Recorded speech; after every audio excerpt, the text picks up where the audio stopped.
दोस्तों अॼु ॾींदासीं तव्हांखे अपडेट रियासत ड्रामे जी। जी हाँ दोस्तों, रियासत ड्रामे जी वॾी अपडेट जेका अची चुकी आहे उहा तव्हां सां मां शेयर करण वारो आहियां।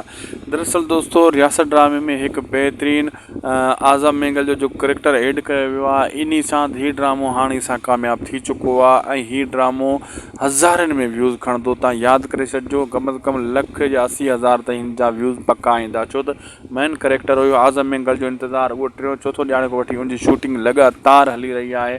ऐं हिते इजाज़ मल्हाह खे त पुलिस जो जेको आहे करेक्टर मिलियो आहे SHO जो, ऐं इहे ज़बरदस्त सीन ॾेखारिया विया आहिनि।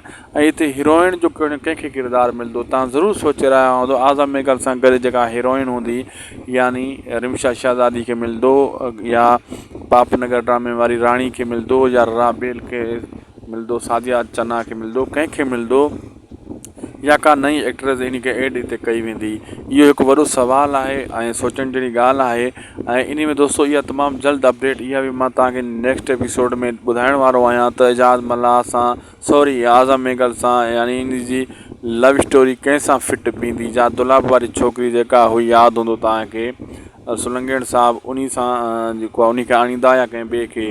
पर जेका बि अपडेट ईंदी वेंदी उहा मां तव्हां सां शेयर कंदुसि। मतां रिमशा शहज़ादी खे आंदो वञे, 50% चांस आहिनि रिमशा शहज़ादी या आज़म मेंगल सां हिन ड्रामे में, जो खजू साहब आणींदो आहे उन खे लगातार।